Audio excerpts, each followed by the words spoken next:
You know the guy. Maybe you've dated him. Maybe you are him. He does everything right. He's responsible, pays his bills, never forgets birthdays. He's read the dating advice columns and probably even tried therapy. He has a job, a car, a quiet apartment that smells like logic and lavender diffusers. And still, she leaves, or slowly fades, or stays and looks emotionally starved. And he sits there blinking, genuinely confused, because he was good. He didn't lie. He didn't cheat. He didn't scream. And yet, somehow, he failed. So here's the question that rarely gets asked out loud. What if doing everything right isn't enough? What if the failure isn't in the actions, but in the absence of something? Something invisible, something internal. And what if Carl Jung had already seen this coming a century ago? Part 1. The Persona and the Perfect Mask. Carl Jung believed that one of the biggest illusions in modern life is the self we perform for others. He called it the persona, a mask designed not to deceive maliciously, but to survive socially. It's the part of ourselves we curate, polish, and edit before stepping into the world. For men, the persona often becomes synonymous with identity itself. It starts with simple things. Don't cry, don't complain, don't need anyone. But by the time a boy becomes a man, these simple things have turned into emotional rules. Rules that whisper, be strong, be rational, be successful, be untouchable. The world rewards this mask. Promotions, respect, admiration, it all flows toward the man who never flinches, never falters, never lets anything leak. He becomes the rock, steady, predictable, emotionally climate-controlled. The kind of man who doesn't make a scene at dinner, who shows up on time, who offers to pay, and smiles politely even when he feels numb inside. On the surface, it looks like maturity. Underneath, he may be disappearing by degrees. Because here's the problem. The more flawless the mask, the harder it is to breathe beneath it. The persona, originally a useful tool, becomes a suffocating shell. And when the man confuses that shell with his true self, he forgets how to feel, let alone how to connect. Relationships demand something raw. They ask for vulnerability, inconsistency, even discomfort. But the man who's mastered his mask has spent years avoiding all three. Picture this. He sits across from her at dinner, listens carefully, nods at the right moments. He thinks he's doing well, and to be fair, he is polite, attentive, stable. But she doesn't feel him. Not really, because he's not truly there. He's presenting a version of himself, one that's well-mannered and articulate, but strangely vacant. It's like talking to a beautifully constructed statue. You can admire it, but you can't love it. Not in the way love really works. And here's the tragedy, he doesn't even know. He believes he's doing everything right, because no one ever told him that connection isn't built on consistency. It's built on presence. Not the kind that shows up physically, but the kind that shows up emotionally, messily, imperfectly. But how do you show up that way when you've been taught your whole life to clean that part out of your system? When your entire sense of self-worth is tied to how well you can play the role. You can't just take the mask off overnight, because by now it's fused to the skin.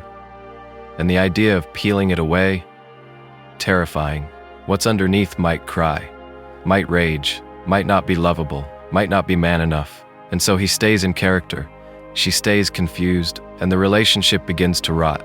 Not from cruelty, not from neglect, but from the quiet starvation that happens when two people sit together, but only one of them has a pulse. The persona isn't evil. It's necessary in many ways. We all need some kind of filter to survive the expectations of daily life. But the danger begins when the filter becomes the foundation. When the man forgets that he was never meant to be flawless.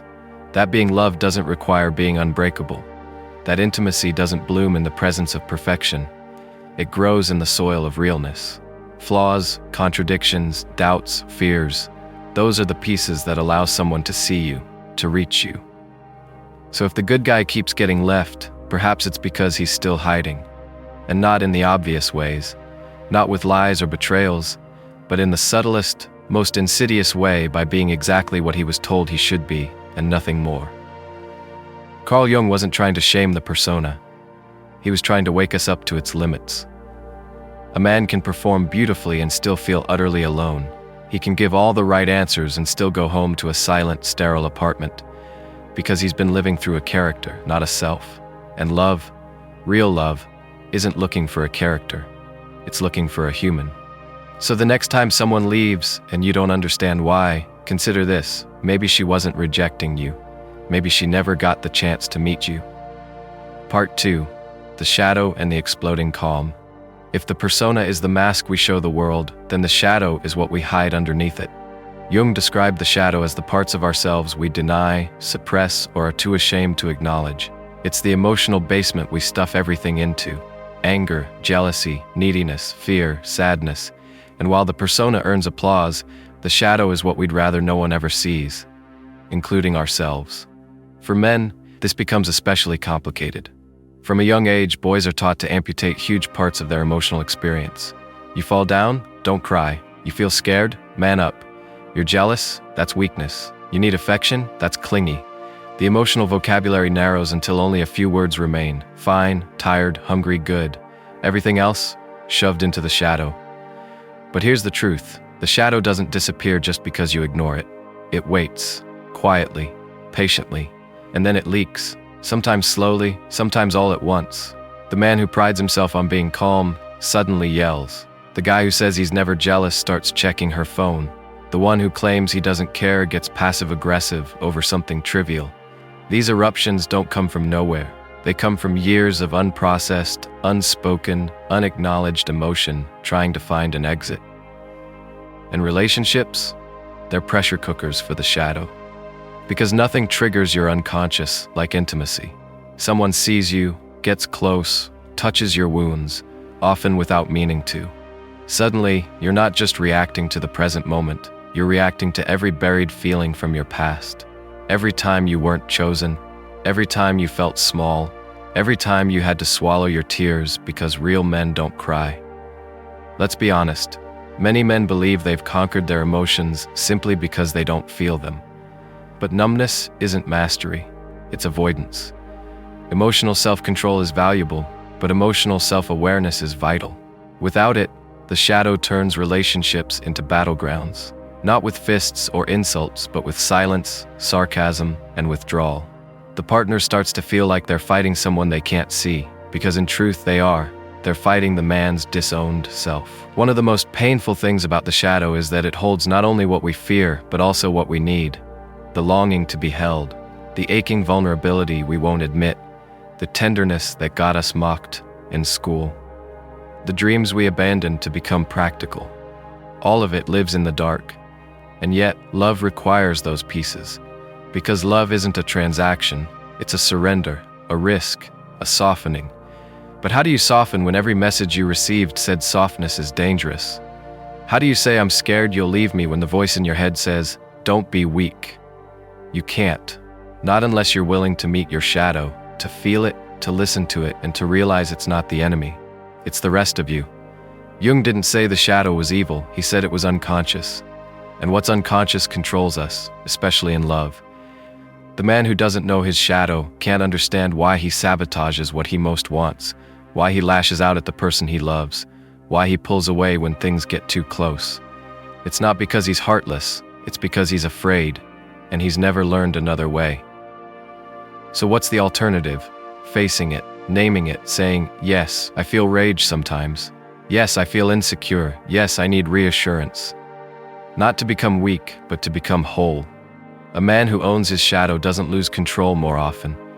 He loses control less, because now he sees what's coming. He knows the pressure points. He can say, I'm feeling jealous right now, instead of turning it into a fight about text messages. He can say, I feel like I'm not enough, instead of ghosting. He can stay in the relationship instead of sabotaging it out of fear. No one taught him how to do this. That's part of the tragedy. We teach boys how to fix cars, build resumes, bench press their weight, but not how to say, I feel small today. And yet that one sentence might save more relationships than 1,000 romantic gestures. So if a man keeps wondering why his relationships fall apart, not with a bang, but with a quiet emotional erosion, it might be time to look inward, not to shame himself, but to retrieve the parts he buried to survive. The ones that still want to be loved, the ones that deserve to be seen. Because love doesn't want your mask, and it doesn't want your armor. It wants the parts of you you've spent your whole life trying to hide. Not because they're perfect, but because they're real. Part 3. The anima and the emotional outsourcing. Let's talk about something most men don't even know they've lost: their anima. Carl Jung believed that every man carries within him a feminine psychological component, the anima. But don't let the word scare you off. It has nothing to do with acting like a woman. The anima isn't about behavior, it's about energy, intuition, emotion, and connection. It's the part of a man that feels deeply, that dreams, that nurtures and empathizes. And here's the problem: most men were trained to kill it off before they even knew it existed. From the moment a boy shows too much sensitivity, he's nudged, sometimes shoved, toward emotional stoicism. He cries, toughen up. He gets overwhelmed, stop being a baby. He says he feels lonely, man up. And slowly but surely the anima retreats. Not gone, but buried, unheard, unfelt, but still there, quietly aching for expression. So what does a man do when he's been taught to exile his emotional side? He searches for it, outside himself. He goes into relationships hoping to find what he abandoned. He falls in love with women who feel everything he can't. He's drawn to their openness, their depth, their warmth, not because he's appreciating them as partners, but because they're carrying his soul. It's romantic in theory, it's disastrous in practice. Because here's what happens: the woman becomes the designated feeler in the relationship. She does the emotional labor. She initiates the deep talks. She notices when things feel off. She holds space for two. And he benefits from her emotional world while staying safely disconnected from his own. At first, this seems to work. She feels needed, he feels balanced. But over time, she starts to feel alone. Not physically, but existentially. Like she's loving for both of them. And he, often without realizing it, starts to resent her. Why? Because the very qualities that drew him in, her depth, her emotional expressiveness, now feel overwhelming or even irritating. She becomes too much, too emotional, too sensitive. But what he's actually reacting to is not her excess, but his own deficiency. Her presence highlights the absence of his own anima. And that mirror, it's hard to look into. This is emotional outsourcing. A man projects his disowned soul onto a woman and then expects her to maintain both her wholeness and his. It's unsustainable. Eventually she burns out, or explodes, or withdraws. And he's left confused, again thinking, I was so drawn to her at first, what happened? What happened is this: she wasn't supposed to carry the emotional weight of two people. That was never the deal. And no relationship can survive when one person is doing all the inner work. Jung warned that the anima, if not integrated, can become a dangerous force. It can make a man idealize women to the point of obsession, or reject them entirely when they don't fit the fantasy. It can create wild emotional swings. She's everything, then she's nothing. He loves her, then he hates her. But she never stood a chance. Because she wasn't being loved, his missing anima was. And when the fantasy shattered, so did the illusion of connection. So what's the way forward? A man must meet his own anima, not in theory, but in practice. That means sitting with feelings he was trained to dismiss. That means listening to intuition, to dreams, to inner discomfort. That means saying, I feel hurt, not just I'm fine. That means letting go of the idea that needing someone is weakness and realizing it's part of being fully human. Reclaiming the anima isn't a regression, it's a return to wholeness. It's not about becoming less masculine. It's about becoming more real, more integrated, more capable of true intimacy. Because the man who knows how to hold himself emotionally is the man who won't need a woman to do it for him. And here's the most beautiful part. When a man honors his anima, his relationships change. He stops chasing idealized versions of women. He starts seeing them clearly. He connects not through dependence or projection, but through presence, through equality, through truth. No one is carrying anyone anymore. They walk side by side. So if you've ever felt like every woman you date is too emotional, ask yourself this: are you truly overwhelmed by her or by the part of yourself you've never dared to meet? The anima isn't here to weaken you. She's here to make you whole. Part 4. Society and the masculine ideal. Now let's widen the lens. Because none of this, the mask, the shadow, the exiled anima, exists in a vacuum. These aren't just personal flaws or quirks. They're cultural artifacts. They're the product of a world that has spent centuries defining masculinity in the most limited way possible. We don't just raise boys, we program them. From cartoons to classrooms, locker rooms to boardrooms, the script is handed out early. Be tough, be in control, be the provider, and for heaven's sake, never, ever be vulnerable. Society teaches men to be tools, functional, useful, predictable. They're taught to value competence over compassion, logic over feeling, control over surrender. Crying is weakness, doubt is failure, needing love, that's borderline humiliation. And while the packaging may have modernized, add a beard oil subscription or a mindfulness app, the core message hasn't changed much. Real men are strong. Real men don't flinch. Real men don't need. And so, many men become emotionally stunted not because they lack capacity, but because they were never given permission. Or worse, they were punished for trying. Imagine being ridiculed for crying at age 6. Imagine being told to suck it up when your heart was breaking at 15. Imagine every soft impulse being met with hard resistance. You don't just forget how to feel, you become afraid of it. Now enter relationships. Two people, one emotionally literate, the other emotionally amputated. And somehow they're supposed to build a bridge. But what happens when the man has never even been taught the language of that bridge? He's not stupid, he's not malicious, he's just underdeveloped. Like someone trying to run a marathon with one leg asleep. And still, he'll try, because he wants love. He just doesn't know how to let it in. This isn't just an emotional issue, it's existential. Because if your entire identity is built on strength, control, and independence, what happens when love demands softness, surrender, and mutual reliance? You face a crisis, not of affection, but of self. The relationship threatens the very persona you've been taught to protect. So you resist, you sabotage, you back away, not because you don't care, but because to move closer would mean dismantling everything you've been told makes you a man. Jung might argue that modern masculinity, as it's commonly practiced, is a defense mechanism, a well-dressed, socially sanctioned form of denial. It allows men to function, to succeed, but not to connect. It's a blueprint for isolation, and yet it's glorified. We applaud the lone wolf, the stoic leader, the unshakable man. And when those men break down, we're shocked. But maybe we shouldn't be. Maybe they were never allowed to be whole to begin with. The cost of this system is enormous, not just for men, but for everyone who loves them. Partners feel emotionally starved. Children grow up with distant fathers. Friendships stay shallow. And deep down, men feel something they rarely say out loud: alone. Not for lack of people, but for lack of permission to be fully themselves. But here's the thing. The world is changing, slowly. Men are beginning to ask different questions. But here's the thing.